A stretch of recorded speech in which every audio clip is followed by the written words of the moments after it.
All right, the time is 4 o'clock. I will call the Plan Commission meeting to order on Tuesday, March 24th at the second floor here at the Municipal Building and via Zoom. Roll call, please. Chairperson Manager Hausman, Here. Commissioner Ciccarelli, Here. Commissioner Shull, Council Representative Schultz, Here. Director of Public Works Nabin. Here. Okay, we have a quorum present. First item on the agenda is new business, review and possible action relating to the minutes of the March 10, 2026 Plan Commission meeting. Minutes were in the packet. Does anybody have any questions or comments on them? I want to add a little bit of detail regarding the Jefferson Street reconstruction comment having to do with 525 Jefferson. The minutes state that when the street is reconstructed, I suggested the city reconsider the street parking. What I specifically suggested with the street reconsider the head-end parking spaces that are currently present on the east side of the building. Yeah, we don't permit terrace parking like that. So when the road is reconstructed, it won't. Yeah. Fine. Okay. Is there a motion to approve the minutes? So moved. Second. We have a motion and a second. Any questions or comments from the Plan Commission on this matter? Very, very tiny detail, a few misspellings of my last name. Got it. We will get those corrected. All those in favor, please signify by saying aye. Aye. Aye. Any opposed? Okay, that motion carries. Thank you. Next item on the agenda is review and possible action on a conditional use permit relating to occupancy by a construction company, including indoor business activities and ancillary equipment storage at the property located at 525 Jefferson Street. This is CUP 2026-02. Mr. Drager. Yeah, thank you. I believe I turned it off when I pushed the button. Thank you. Yes, we had the public hearing for this on March 10th. Everything was noticed per state statute. There was no public comment. I believe the applicant did come up and speak a little bit about the project. I'll go over this again. This is an existing site, existing building, about 1.8 acres, 34,000 square foot building. Previously was housed by, sorry, echoes getting to me. Yeah, I think that TV needs to be muted. Gotcha. I'll continue. It was housed by a bake company with some small manufacturing in there and some offices.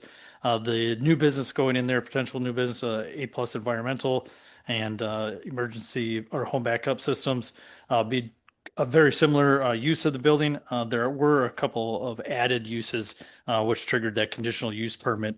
That would include the vehicle maintenance and repair on the inside of that, as well as some indoor storage and some sales and service that kind of broadened the range of the building and use of it.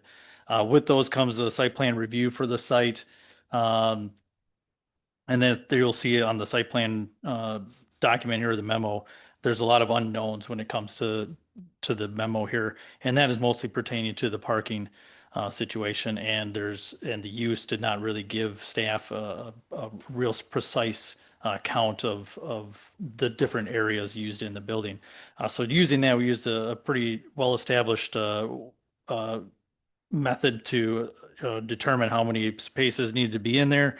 With that being said, the parking spaces available on the site are currently gravel, and by paving that, they would be meeting the requirement, but would also need to have a parking plan to establish the number of parking spaces. The plan does show a paved area for handicap parking. There is no proposed bike parking at this time. But along with that, improvements to the building, they're proposing to paint the building. And then staff also recommended that along with the paving of the parking lot, the approaches be brought up to city standard with sidewalk, and then also install sidewalks along Clarence and Lormond. to the north. Staff did not recommend or does not recommend adding sidewalk on the Jefferson Street side, as that street will need to be repaired. And then as well as we see that there's nose or front end parking halfway in the terrace. And then when that road is reconstructed, that parking would not be allowed to remain. There could be room for some parking parallel to the building for perhaps handicap parking for that entrance or for a small customer entrance. But overall, that parking would have to be reconfigured there. That being said, the parking area in the back with proper striping would allow for the recommended or needed amount of parking spaces required for the uses of the building. So staff felt that there wouldn't be no need to expand any parking areas. Along with that, the applicant is proposing a significant amount of landscaping that staff feels is meeting the requirements for the paved services on the site. And then, yeah, and then same thing with the bike path, along with recommendations. You'll see that staff is recommending that the bike parking be allowed to wait until that front parking area along Jefferson Street would be reconfigured or reconstructed, I should say, being that that'd be the most likely spot for bike parking to happen rather than necessarily customer, but it could be from the Jefferson side since there is the park and everything else along there. With that, there are several recommendations, mostly having pertained with the sidewalk and the parking area, which includes a parking plan to be submitted for staff review. Along with that, there are some recommendations in here limiting the extent at what some of the items can be used as. So external storage is not suggested. Was not proposed as part of this plan.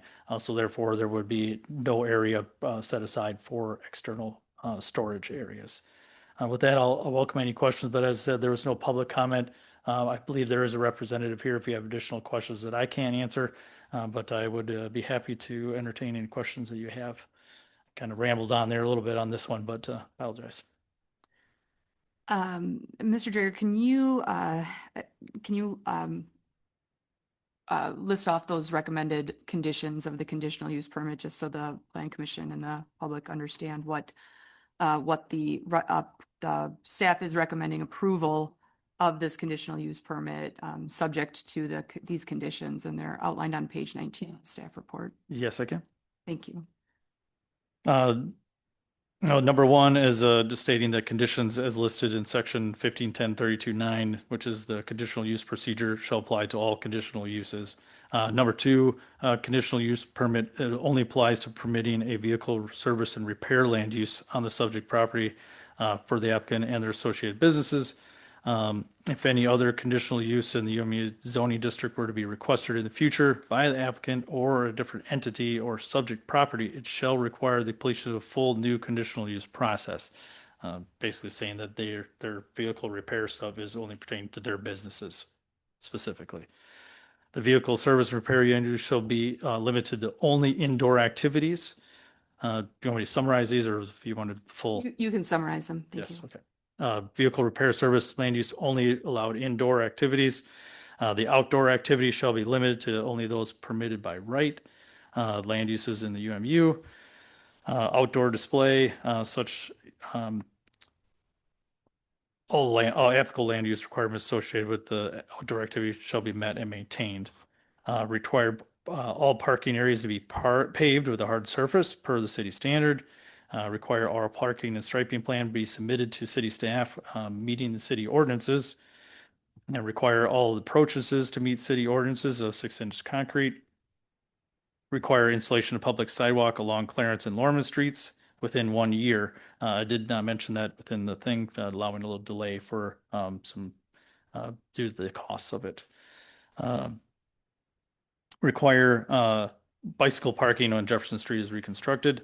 The applicant must also obtain all required permits prior to construction, and then minor changes to the CUP can be approved administratively, but substantial changes to this plan would have to come before this Plan Commission again.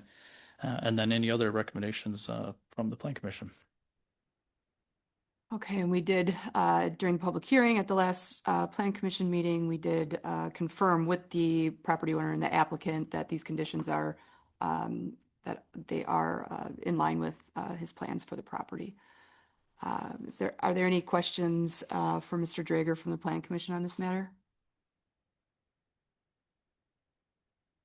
Okay, is there a motion to approve this conditional use permit subject to the 12 conditions recommended in the staff report? So moved. Second. There's a motion and a second. Discussion of the matter by the Plan Commission? Just a minor sort of future direction clarification for bike parking. Our current code doesn't distinguish between what the bike parking people call short-term and long-term. Short-term is for visitors, either to a residence or to a commercial operation or an industrial operation. Long-term is for, in the case of occupant residences, it's the owners or the renters. People who are likely to not want to leave their bikes outside overnight and want to have more expensive bikes, maybe to get around. In the case of, so that distinction is not currently made in the code, but it's routine in other cities. So I'd want to explore as over the next year how we might align our code more with cities where bikes are more frequent. That said, it's a really small consideration for this building. But envision the racks that would be outside the building as racks for the visitors to the building. So. All right, thank you for that. Any other questions or comments or discussion amongst the Plan Commission? Historically, if I recall, like the home backup system's current location on Madison Avenue, the owners have done a great job in refreshing that current site. So I'm kind of looking forward to their continued investment within our city and making good use of this location. Yeah, that's a great observation. Thank you, Councilmember Schultz. We do have a motion and a second on the floor. If there's no further discussion by the Plan Commission. All those in favor, please signify by saying aye. Aye. Aye. Aye. Any opposed? Okay, that motion carries. Thank you. Next item on the agenda is a presentation to the Plan Commission on Premier Real Estate Management LLC concept plan for 4 24-unit multifamily buildings located at 550 McMillan Street. Mr. Drager. Yes, thank you. If you'll remember, we did have a concept plan and then a zoning map amendment come forward with this development group recently for something similar, but not quite to this density and with some slight changes or differences, I should say. Also going back, this area was originally planned in our comprehensive plan as a medical area, I should say, and then some changes in plans from Fort Healthcare and some co-efforts with the city seeing the future development for this area. A section of 4th Street was vacated and the hospital will be bringing most of their operations back to the main campus. So some amendments were made to the comprehensive plan, opening this area up for planned mixed use rather than just institutional and medical uses. So this new proposal here would be in line with the comprehensive plan in that manner, meaning that this is a planned mixed use area, so which includes residential. The proposal here or the concept at this point, so just keep in mind this is not up for action. It is mainly just a concept that's being forwarded to get a little feedback from the Plan Commission. Consists of 4 separate 24-unit buildings with underground parking along with surface parking. We do have Schumacher, which is a new street. They're proposing a cul-de-sac at the end of that. There is also some existing water that runs through there and sanitary sewer, which would have to be looked at through engineering, possible loop, things along those lines. But scrolling down through the packet here, if we look at the elevations, well, we can look at the site to start with. They are having some stormwater. There's an existing stormwater pond at the end of Schumacher and behind the most easterly building. Um, that's also one to the north to accommodate some as well. But they are looking to expand that, it looks like, to accommodate for stormwater on the site. But anyways, I want to point out that the buildings themselves are a little bit different than the other ones that we've seen. These are a three-story building, maybe a two-story with exposed rear, depends on the elevation, but with that underground parking, which is a little bit uh, architecturally pleasing to the eye, I should say, with the type of buildings we are looking at here. They allow for a higher density, which is why that MRH 30 or zoning designation would be associated with this because of those larger buildings, which our zoning lays out. It requires that for this many units per structure. This would also come forward as a group development because of the multiple buildings on one site.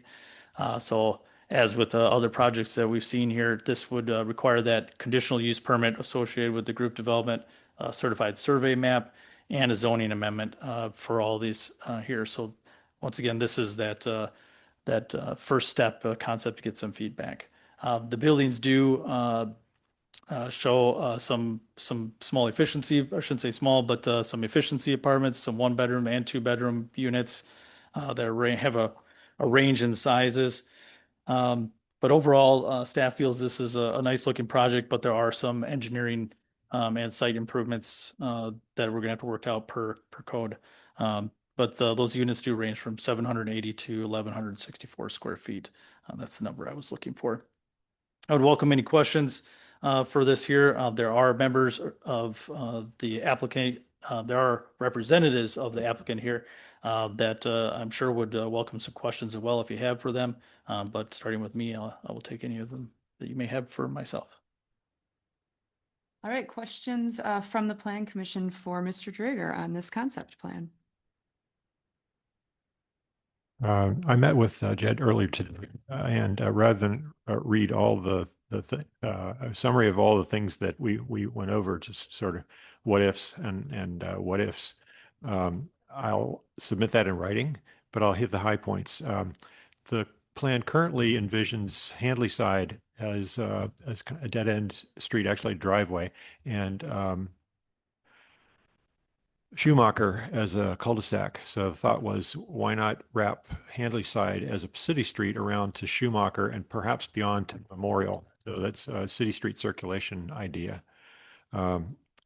If Handleyside were aligned that way, it would create a diagonal line roughly parallel with the existing parking lot, the footprint of the project.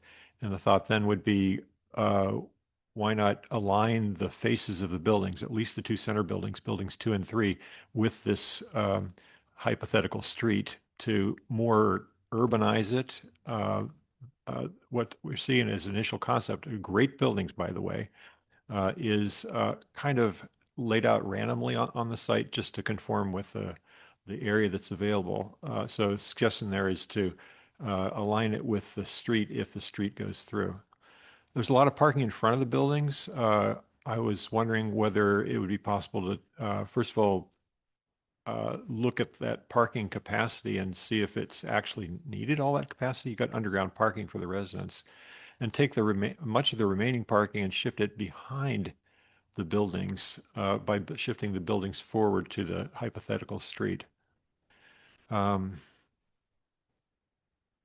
I got to say, this is a great addition to the neighborhood.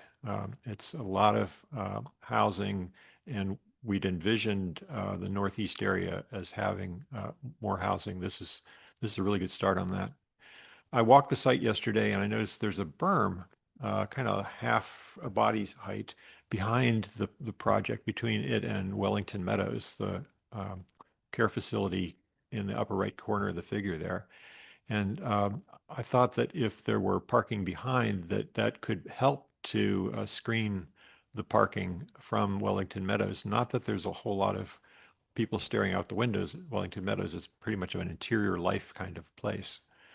Also, very, very speculative, very long term.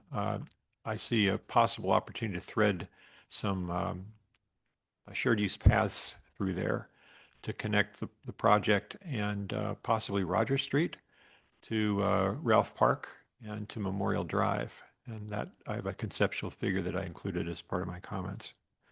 I think that about covers it. All right, thank you.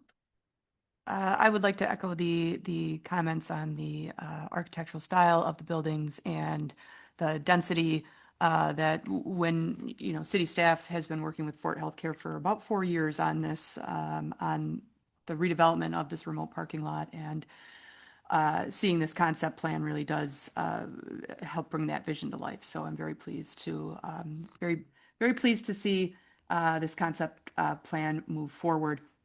I will note, as Director Drager mentioned, there are several land use applications that will need to move forward after this concept plan, and those including the zoning map amendment, the certified survey map, and the CUP. Zoning map amendment goes to Plan Commission and City Council. The certified survey map would be Plan Commission and City Council, and then the CUP would be 2 meetings at this Plan Commission level. So there's plenty more opportunities to provide input, but I appreciate Commissioner Ciccarelli's input on at this stage, because this is really the stage that we can make some meaningful changes. So I would welcome additional questions, comments, or feedback from the Plan Commission on this matter. I have one small point. The I guess the comment related to the parking behind the building or in front of the building. Just one thing I've heard of is that when the parking is in front and closer to the street, there's like less opportunistic crime because it's not hiding a parking lot full of cars from a street view where a police officer may be driving by or other people. But that's just my personal experience from where I have friends and family living in various, cities and where their cars get vandalized behind the apartment complex when it's hidden from road view. But that's a very personal, I don't know if it's rooted in science or local government historical, knowledge or whatever. But I guess I'd provide a counterpoint to the parking and keep it in front of the building. Sure, thank you. Thank you for that perspective. As far as some of those items, we will certainly work through a couple of those things with the applicant before this returns. I'm not sure if a road is realistic at this point because they are very expensive and it does not open anything up for additional development in the area. So that will be something we will have to work through whether or not that will be part of this this project. Any other questions or comments or feedback from the Plan Commission? Are there any concerns with impact on traffic? Are these just going to be market? One of the other questions related to that is if it's just open to anyone or more senior living, may impact how much traffic this additional housing units would provide to this neighborhood. Yeah, that's traffic analysis would be a good addition. Director Drager, do we know if they're just market? I believe these are just market, yes. Yeah, and our applicants are nodding. So yes, so this would just be market rate and not senior. There would be no reason seniors couldn't live there, but it would not necessarily be solely for seniors. Thank you. Yeah, I mean, and the style of these buildings really lends itself to multi-generational housing, and I know that that is one of the priorities of Fort Healthcare when they were looking at the potential to have development here is, that internal hallways, elevator, underground parking all really assists with folks with mobility issues. So I think that will go a long way in filling them up very quickly after they are built. One thing that is nice is it is proposing 2 access points, which is benefit. One thing I like about the siting of it, I was always wondering what would go there, is it's really close to the Fort Healthcare complex. And we talked about providing in-town housing for people that work at the places, the employers we want to retain. This is walk to work for medical staff.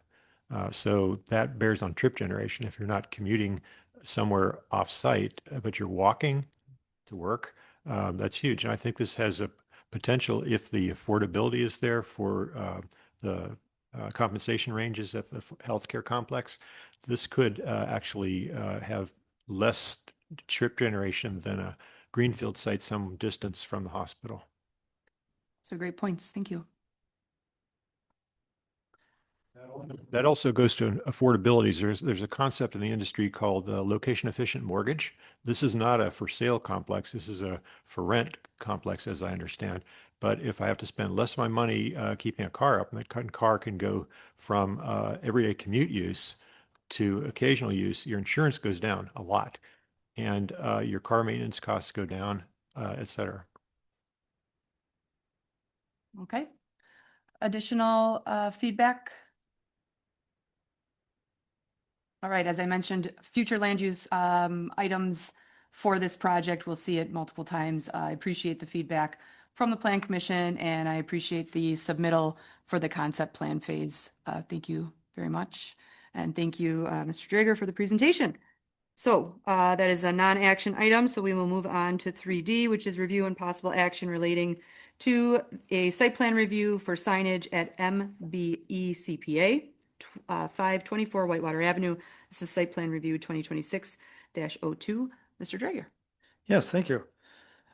This particular sign itself, the exact sign I should say, has been before the Plan Commission in the past for its previous location, or I should say current location, hope soon to be with approval, Soon to be previous previous. location on Madison Avenue behind the Culvers. This MBE has decided to join parties with Luke Walsh's CPA office on Whitewater Avenue, which will no longer have the Luke Walsh CPA sign up, and it will switch over to MBE. It's pretty straightforward. Every business is allowed 40 square feet of signage. This one comes in at 39. So we're not measuring facade length or anything in this situation. The sign is made of appropriate materials, as we know, as it was approved in the past. But just a recap, it's aluminum backlit. It's hanging on the wall, as you can see in the image there. That's where it's supposed to go. The sign to the right is the current Luke Walsh CPA sign, which will be going away. And then there's a sign on the left that's bell tone, but that's a separate business and is allowed its own entrance sign. This one is not hanging over the walkway. It's against the wall. It's meeting the requirements for the depth of it. So as I said, it's a pretty straightforward sign, but it is going through the current approval process for business signage. And I would welcome any questions, but the staff does recommend approval of the site plan review for the sign. Any questions from the Plan Commission? Okay, hearing none, I would entertain a motion to approve the sign as submitted to allow for further discussion. So moved. Second. We have a motion and a second. Okay, the Plan Commission is welcome to discuss anything on the sign here. If there's anything. I will just note, as Director Drager alluded to, in the future, if the City Council approves the zoning text amendments that will be on their agenda on the 9th of April, then this signs like this and this sign would be simply a staff approval process and would not need to come to this body. But under the current zoning, it does. So we do have a motion and a second on the floor. If there is no further discussion by the Plan Commission, we can vote on it. Okay. All those in favor? Aye. Aye. Any opposed? All right, that motion carries. Thank you. Next, we have the review and possible action relating to the Habitat for Humanity Fort Atkinson Critical Repair Program guidelines. So at the last Plan Commission meeting, we had a quick preview of the project that Habitat for Humanity has proposed to work with the city of Fort Atkinson on this critical repair program for Fort Atkinson residences that meet the standards. The resolution that the council approved is in the packet, where that outlines the Plan Commission's role in this, and one of the Plan Commission's roles is to review and approve those eligibility guidelines. So you've got a couple items in the packet today. You've got a presentation, a slide deck presentation that was provided to the city council when this was on the city council agenda. I will note that the city council did, through that resolution, approve $250,000 from the city's affordable housing fund for this program. And also in the packet is the application for the Fort Atkinson Community Foundation from Habitat for Humanity, with the city had some input in that as well. And that has been submitted to the Community Foundation, and we should know within, I think, a month or two of whether or not the foundation will match the funds provided by the city. But even without those matching funds, we would still like to move forward with this program for the $250,000 that the council put into it. So on pages 92 through 92 and 93 are the program eligibility requirements.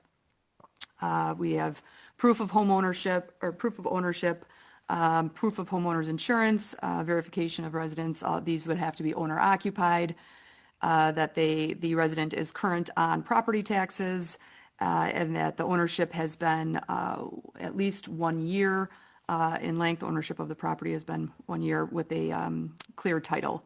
And then this would be folks, the income eligibility would be the total gross income must fall at or below 80% of the area median income, that, or AMI, that is outlined in the program guidelines. And then there's income and financial documentation. This program would be run by Habitat. They have, it's kind of a plug and play type program for them. They have project managers and construction teams who would vet the construction bids and work with homeowners on really what's most critical for repair for their homes. And then those folks would work with local contractors, ideally local contractors, even though sometimes there aren't folks who are ready for projects like this, especially if there are more. But efforts will be made to contract with local contractors for the work. So Habitat will not be doing the work, but they will be assisting in developing the project scope and reviewing bids from contractors to ensure that they're in line with the industry. So are there questions from the Plan Commission on the program guidelines? Not on the guidelines, but on as the projects are completed, whether the city will have a report for each project, what the money was spent on, maybe what contractors were involved for what dollar amounts, kind of thing. So you know how the money's being spent. Yes, I believe that is part, reporting back is part of this. Let me check just to make sure. Yeah, we will review monthly program updates from city staff and then have an annual update from Habitat. So we do want to respect privacy of individual property owners, especially because there are income requirements. However, we do also want to celebrate wins in our community, and a good way to do that is before and after pictures. So we will do, we'll work with city staff through the building permit process to have a monthly report for this body, and then, as I mentioned, an annual report.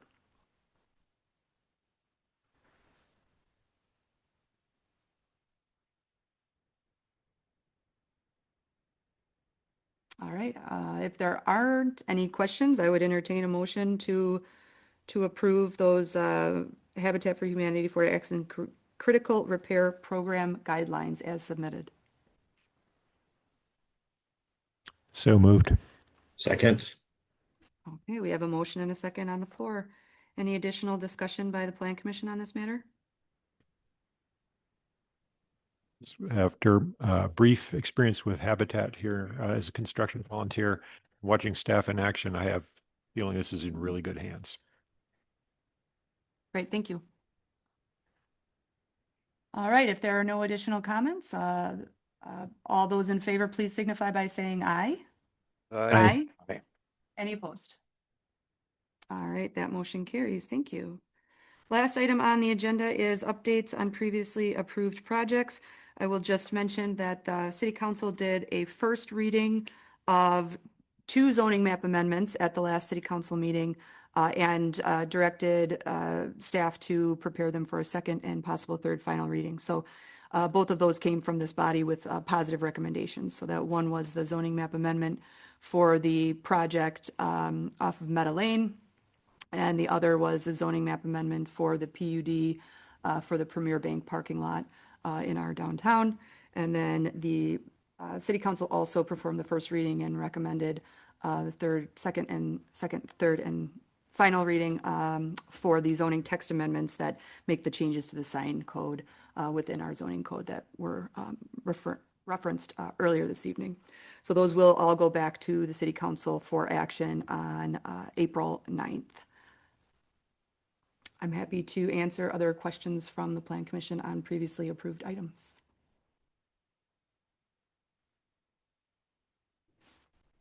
Okay, hearing none, the next item on the agenda is adjournment.